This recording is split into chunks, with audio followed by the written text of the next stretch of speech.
Lecture number 10 में हम solid state जो पहला चैप्टर चल रहा था उसके कुछ सवाल यहाँ पर लिखे हुए हैं। 2-3 सवाल हैं, इनके बारे में आज हम बात करने वाले हैं। चलिए सवाल पहले देख लीजिए अच्छे से, किस प्रकार का सवाल हो सकता है।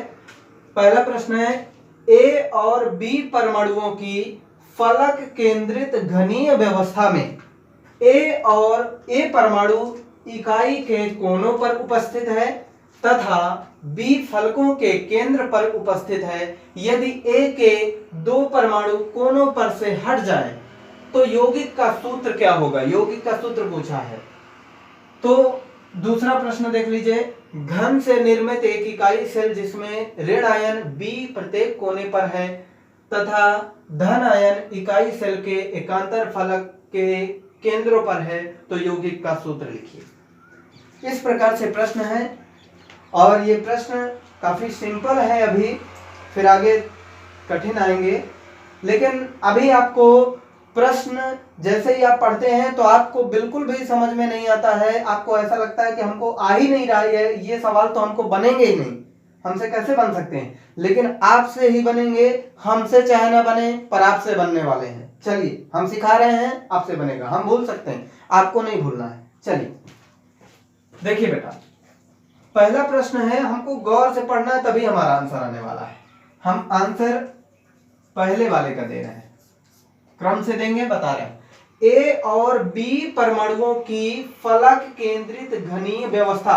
बेटा यहां देखिए, फलक केंद्रित घनीय व्यवस्था।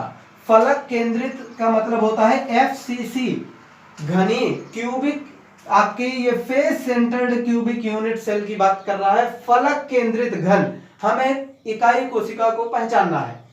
ए और बी परमाणुओं से बना है, ए और बी परमाणुओं की फलक केंद्रित घनीय व्यवस्था में। तो चलिए जरा हम एक बार फलक का निर्माण ही कर लेते हैं। इस प्रकार से ये आपका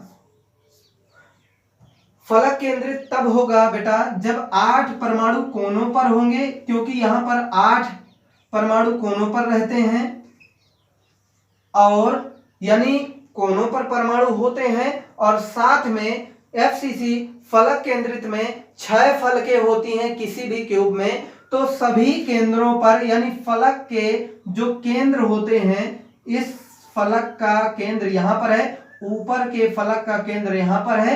इस प्रकार से मैं कुछ दिखा रहा हूं, बाकी आपको नहीं दिखाना है। आपको चित्र बहुत ज्यादा जरूरी नहीं, पर आप समझने के लिए बनाए।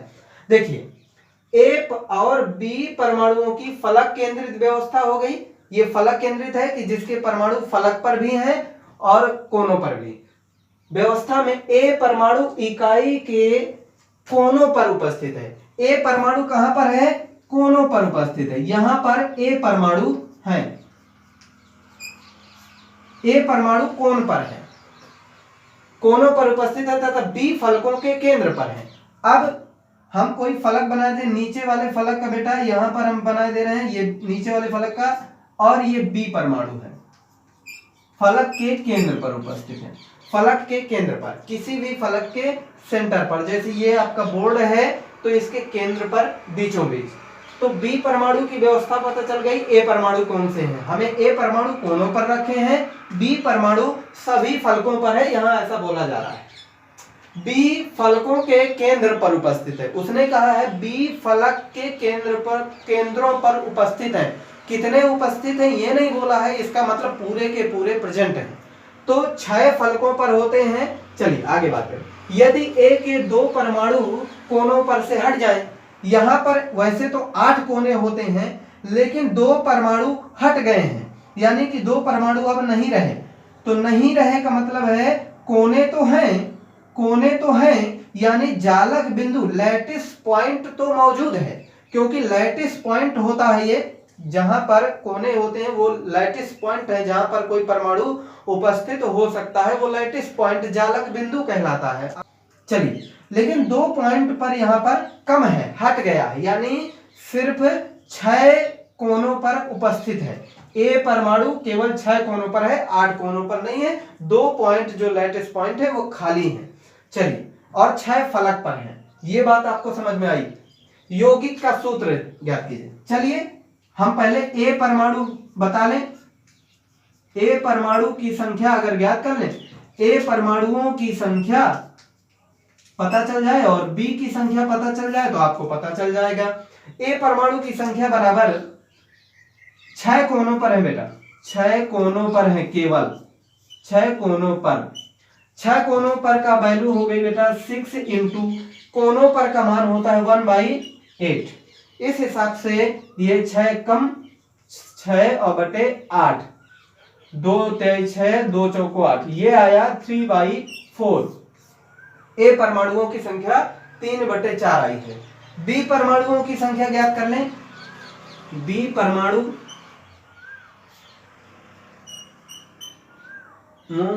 परमाणुओं की संख्या, बी परमाणुओं की संख्या होगी बेटा 6 फलक केंद्रों पर ही है, यानी 6 फलक पर, फेसेस पर है, फलक पर। तो इस प्रकार से 6 इंटू फलक की जो वैल्यू होती है 1/2, फलक पर होता है आधा परमाणु, एक यूनिट पर आधा हिस्सा होता है, आधा दूसरी यूनिट का होता है। तो इस हिसाब से 2 तिहाई 6, 3 परमाणु आपको मिले। तो 3 परमाणु, चलिए हम रेशियो बना देते हैं। ए परमाणु का रेशियो बी परमाणु से, यानी दोनों के बीच का जो सूत्र है वो इस प्रकार से A ratio B. A ratio आपका कितना था 3/4 रेशियो, बी का रेशियो आपका 3 परमाणु आए हुए हैं तो 3। हम ऐसी कोई संख्या करें कि ये पूर्णांक में बदल जाए पूरे पूरे, तो हम ऐसा कर सकते हैं, ये 4 है जो नीचे 4 है, 4 का मल्टीप्लाई इस संख्या में भी करा दें, 4 का उस साइड में, जो भी किया जाएगा दोनों पक्षों में किया जाएगा। तो 4 का गुणा 4 से गुणा करा देंगे, तो यहां पर 4 इंटू 3/4 इक्वल 3 इंटू इसमें भी 4 का गुणा, 4 से 4 कट गया बेटा, 3 रेशियो और 3 चौको 12, तो 3 एकम 3, 3 चौको 12, 1 और रेशियो 4 मिला, 1 रेशियो 4, यानी ए का फार्मूला 1 बार है और बी को हमको लिखना पड़ेगा B4 जी। ये बेटा ये फार्मूला आ गया AB4, ए का 1 मॉलिक्यूल और बी के 4 मॉलिक्यूल। इस प्रकार से ये आपका बहुत ही सिंपल है। अगर आपको नहीं समझ में आया है एक बार पुनः देखिए, क्रम से चलिए, आपको समझ में आएगा बेटा, क्योंकि यहाँ पर कोई बहुत बड़ी बात नहीं है, सिर्फ वैल्यू रख दी गई है। फेस की वैल्यू आपको, फलक की वैल्यू 1/2 बताई गई थी और कोनों पर की वैल्यू भी 1/8 बताई गई थी। इसी आधार पर यह सवाल लगा हुआ। चलिए दूसरी बात कर लेते हैं जो सेकंड नंबर का है। सेकंड नंबर में आपसे क्या बोला गया है, जरा देखिए, पढ़िए उसको, पढ़िए, दिख रहा होगा बेटा। चलिए सेकंड नंबर में बोल रहा है घन से निर्मित, यानी यहां भी क्यूबिक स्ट्रक्चर है, घन से निर्मित एक इकाई सेल।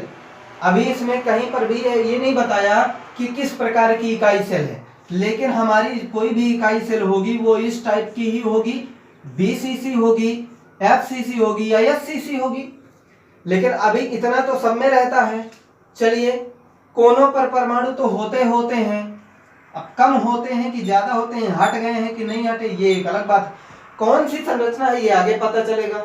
घन से निर्मित एक इकाई सेल जिसमें ऋण आयन B प्रत्येक कोने पर है, ये कोने पर है, ये कोना है, और B वो भी ऋण आयन, B ऋण आयन यानी नेगेटिव आयंस जो हैं वो B के, यानी इस इकाई के कोनों पर है, प्रत्येक कोनों पर है का मतलब पूरे 8 कोनों पर है जी, 8 कोनों पर B पॉइंट हो गया।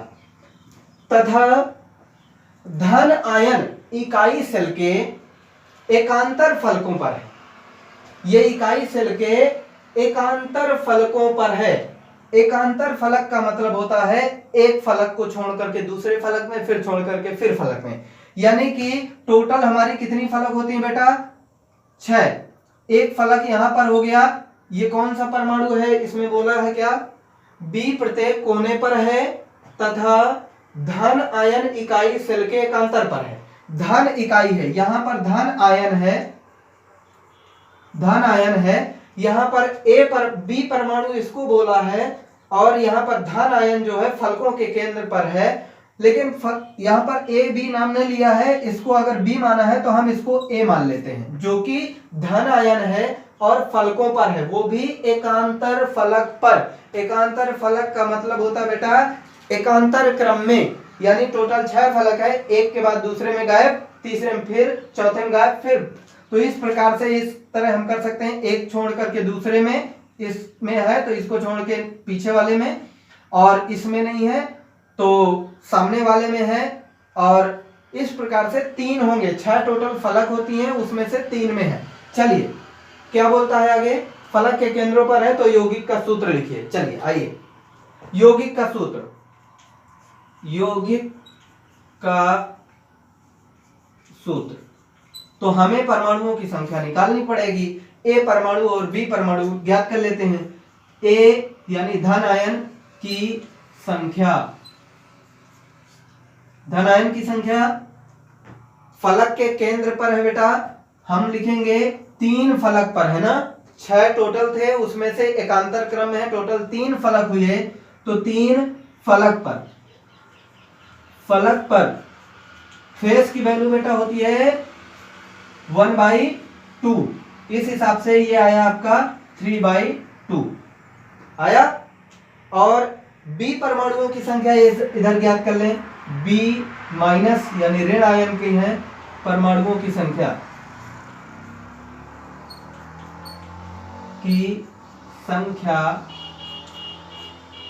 बी परमाणुओं की संख्या क्या है, ये आपके बी कोनों पर है और बोला है सभी कोनों पर है जी, तो यहां पर लिखेंगे 8 कोनों पर, क्योंकि टोटल कितने कोने होते हैं, 8 कोने, तो 8 कोनों पर है, तो 8 और मल्टीप्लाई में कोनों पर का मान होता है 1/8, इस हिसाब से 8 × 8 यानी 1 परमाणु। तो आपको क्या मिला है, आपको मिला ए की संख्या है 3/2, तो यहां पर हम सूत्र लिखें, सूत्र बराबर ए रेशियो बी, ए का रेशियो कितना है बेटा 3/2, 3/2 रेशियो बी का वैल्यू क्या है 1 है, हम ऐसी कोई संख्या से मल्टीप्लाई कराएं जाए, नीचे वाली संख्या देख करके हम उसी का मल्टीप्लाई करा देंगे। तो नीचे वाली संख्या यानी 2 है, तो 2 का मल्टीप्लाई इसमें भी और 2 का उसमें भी, तो 2 × 3/2 हो गया, और रेशियो में 1 से मल्टीप्लाई भी 2 का करा देंगे, तो 2 से 2 का डिवाइड हुआ, ये आया 3:2 ये आपका 3:2 आया, यानी ए रेशियो बी है, तो ए आपका 3 हुआ और बी कितना हुआ 2 हुआ, ये आपका आंसर हुआ। ए रेशियो बी 3:2 है, तो ए के साथ 3 आया, बी के साथ 2 आया, ये आपका आंसर हुआ। इसके बाद नेक्स्ट है आपका काय केंद्रित घन में प्रति इकाई सेल अधिकतम परमाणुओं की संख्या कितनी होगी। ऐसा नॉर्मल सा सवाल नहीं है, ये एक प्रकार से क्वेश्चन है, दे रखा है छोटा सा, इसको हम ऐसे आसानी से देख सकते हैं। चलिए क्या प्रश्न है पढ़ लीजिए एक बार अच्छे से। कोई भी प्रश्न को बेटा, ये ऐसा प्रश्न है कि आपको बहुत ही अच्छे से पढ़ना पड़ेगा, और अगर आप अच्छे से पढ़ लेंगे तो बिल्कुल क्लियर आंसर आने वाला है। काय केंद्रित मैंने पढ़ाया है बेटा, काय केंद्रित के लिए कमेंट करिए, किस प्रकार की संरचना को काय केंद्रित कहा जाता है, किस प्रकार की संरचना को काय केंद्रित कहा जाता है। क्वेश्चन है काय केंद्रित घन में प्रति इकाई सेल अधिकतम परमाणुओं की संख्या कितनी होगी। कमेंट करें, कमेंट करिए। ये काय केंद्रित घन हमने बताया है किस प्रकार की संरचना इसको कहा जाता है, कमेंट में लिखिए। सभी बच्चे कमेंट करें जो भी देख रहे हैं। काय केंद्रित घन को शॉर्टकट में क्या कहते हैं हमने बताया था। चलिए हम बता दे रहे हैं अब आगे, लेकिन आपको कमेंट पहले कर लेना है, बाद में आगे पहले वीडियो को पॉज कर लीजिए, समझ लीजिए काय केंद्रित घन को क्या टाइप करना है, टाइप कर दीजिए, इसके बाद सुधारिएगा नहीं, आगे बढ़ते हैं। काय केंद्रित का मतलब होता है बेटा बॉडी केंद्रित, यानी काय यानी अंतः केंद्रित को बोला जाता है, अर्थात इस प्रकार का जो स्ट्रक्चर है वो BCC है। सभी परमाणु कोनों पर उपस्थित होते हैं और एक सेंटर पर होता है, उसको हम BCC कहते हैं। BCC काय केंद्रित घन में प्रति इकाई सेल अधिकतम परमाणुओं की संख्या कितनी होगी? प्रति इकाई सेल अधिकतम परमाणुओं की संख्या, यानी इसमें टोटल कितने परमाणु यूज होते हैं वो आपको सॉल्व करना है। तो कुल परमाणु, ये तो आप आसानी से डायरेक्ट देख करके बता सकते हैं। कुल परमाणु इक्वल 8 कोनों पर है बेटा, 8 कोनों पर और प्लस 1 केंद्र पर है जी। BCC संरचना में मैंने पढ़ाया है 8 कोनों पर होता था और साथ में एक फलक पर होता था। जब मैंने BCC, SCC और FCC की डिफिनीशंस बताई थी उस टाइम पर हमने चर्चा की थी कि इनकी डिफिनीशन बताई थी और बताया था, इनको सॉल्व करके बताए थे कि BCC में टोटल कितने परमाणु हैं, FCC में कितने हैं। SCC टोटल 8 कोनों पर था केवल, तो एक परमाणु से बना होता था और BCC आपका 2 परमाणुओं से बना होता था, FCC 4 परमाणुओं से बना होता था। ऐसे 8 कोनों पर है तो 8 × 1/8 कोनों पर का मान ये है और प्लस 1 केंद्र का पूरा मान होता है 1, तो 1 मल्टीप्लाई, तो यहां से 8 से 8 डिवाइड हो गया, 1 आया, प्लस 8 1 × 1 = 1 आया, टोटल हो गए 2 एटम्स। 2 परमाणु होंगे,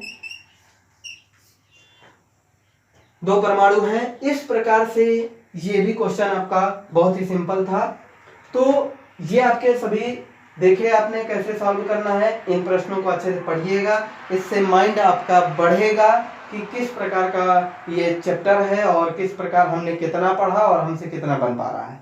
चलिए आगे मैं कुछ इंपॉर्टेंट बातें कर लेता हूं जो धीरे धीरे आपको इस लेसन को और मजबूत करने वाली हैं। ये आपके न्यूमेरिकल्स हो चुके हैं 3, फिर आगे आने वाले वीडियो पर फिर देखते हैं क्या होने वाला है। आगे टॉपिक बढ़ेगा, फिर इसके बाद फिर न्यूमेरिकल, इस हिसाब से चलेंगे। चलिए हम बात करने वाले हैं कुछ इम्पोर्टेंट टॉपिक की, इम्पोर्टेंट जो बिंदु हैं उनकी बात करते हैं। चलिए आप ध्यान से देखिएगा। जब हम 2D में क्रिस्टल को बांटते थे तो हमारे पास 2 स्ट्रक्चर्स मिलते थे, SCP, HCP। बात क्लियर है? SCP जिसमें कोऑर्डिनेशन नंबर 4 होती थी और इस HCP में कोऑर्डिनेशन नंबर 6 होती थी। CN यानी कोऑर्डिनेशन नंबर, तो कोऑर्डिनेशन नंबर 6 होती थी। यहाँ का 52.4% पैकिंग एफिशिएंसी थी, PE, और इस HCP में 60.4% पैकिंग एफिशिएंसी थी। ये बात आपको ध्यान में आ रही होगी। चलिए 3D में बात किए थे, इनमें कंफ्यूजन है बेटा, इसलिए मैं बात कर रहा हूं। 2D हो गया एक, दूसरा आपका 3D में जब पढ़ाए थे तो फिर से 2 टाइप्स था यहां पर, लेकिन HCP था और CCP था। तो इसमें आपने देखा था कि जब एक परमाणु के चारों ओर 6 गोले होते थे और 6 के साथ साथ ऊपर भी 3 और नीचे भी 3, तो इस प्रकार से टोटल 12 कोऑर्डिनेशन नंबर निकलती थी। और यहां भी वही कंडीशन थी, 3 ऊपर थे 3 नीचे थे, लेकिन वो ऊपर वाले 3 और नीचे वाले एक दूसरे से विपरीत खांच पर लगे होते थे। लेकिन टोटल 12 ही यहाँ पर भी था, 3 परमाणु ऊपर से टच करते थे, 3 नीचे से, और 6 गोले में टच कर रहे थे। एक गोले को 6 अन्य गोले राउंड पर, एक तल पर, 3 ऊपर से 3 नीचे से, टोटल 12। और यहाँ दोनों की आपको याद होगा पैकिंग एफिशिएंसी टोटल जो PE पैकिंग एफिशिएंसी थी वो टोटल 74% थी। दोनों में पैकिंग एफिशिएंसी 74% थी। ये बात हमने यहां पर की, ये आपको दोनों में मैंने अलग अलग बता दिया। इसके बाद हमने कुछ इस प्रकार के संरचनाएं भी पढ़ डाली। यूनिट सेल जो थी, यूनिट सेल 3 टाइप्स की थी और इन 3 टाइप्स में भी कंफ्यूजन आता है। एक आपका SCC, फिर BCC और FCC। ये इसको ध्यान से देखिए बेटा।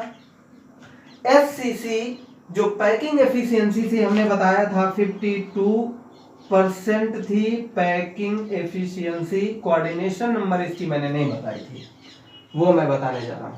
BCC की हमने 68% पैकिंग एफिशिएंसी बताई थी। FCC जो फलक पर भी प्रेजेंट होने की वजह से यहाँ पर पैकिंग एफिशिएंसी 74% थी। यहाँ की 74% इनसे मैच होती थी, यहाँ की मैच होती थी, लेकिन ये BCC की मैचिंग नहीं थी। कोऑर्डिनेशन नंबर की बात करें, यहाँ पर हमने कोऑर्डिनेशन नंबर की बात नहीं कर पाए थे, तो यहाँ पर कोऑर्डिनेशन नंबर SCC में 6 कोऑर्डिनेशन नंबर होती है। BCC में टोटल 8 परमाणु ऐसे होते हैं जो एक केंद्र वाले को टच करते थे। मैं जब लाइव क्लास लूंगा, आपकी डायरेक्ट क्लास लूंगा, उस टाइम पर मैं ये दिखाने का प्रयास करूंगा कुछ प्रोडक्ट के माध्यम से, जो दिखाऊंगा कि 6 CN नंबर और 8 CN कैसे आ पा रही है, मैं इसका प्रयास करूंगा। यहाँ संभव नहीं है, ये बेटा 3D स्ट्रक्चर यहाँ पर बनाना संभव नहीं, इसलिए नहीं हो पाया। लाइव क्लास में मैं प्रयास करूंगा। देखिए FCC जो होती थी, इसमें आपकी कोऑर्डिनेशन नंबर 12 होती है। यहाँ पर देख लें, FCC में कोऑर्डिनेशन नंबर वहां 12 है, लेकिन BCC में 8 है, SCC में 6 है। ये आपको अलग अलग कंफ्यूजन किसी में नहीं होना चाहिए। रही बात इसके परमाणुओं की बात कर लें कि SCC टोटल कितने परमाणुओं से बना होता है, तो SCC बेटा सिंपल जो परमाणु है वो टोटल 1 परमाणु से बना हुआ है। BCC में टोटल 2 परमाणु होते हैं और FCC में 4 परमाणु होते हैं। ये मैंने शायद पिछले वीडियो में किसी में निकाल करके आपको सॉल्व कराया था, तो इस जानकारी को आपको और देना था मुझे। ये आपकी जानकारी पिछले कई वीडियो में दी गई है और इसकी पैकिंग एफिशिएंसी की जानकारी मैंने दी थी, लेकिन कोऑर्डिनेशन नंबर इनका छूटा हुआ था, वो भी मैंने पूरा कर दिया। तो आगे मिलते हैं लेक्चर नंबर 11 में। ये हमारा लेक्चर नंबर 10 था जो कि कंप्लीट हुआ, और अच्छे से पढ़ें तभी आगे कुछ समझ में आने वाला है। और कंफ्यूज बिल्कुल ना हो, मैं कंफ्यूजन को दूर करने के लिए ही इस तरह से सबको अलग अलग दिखाते हुए एक साथ भी दिखा रहा हूं, अलग अलग भी पढ़ा रहा हूं। चलिए, धन्यवाद।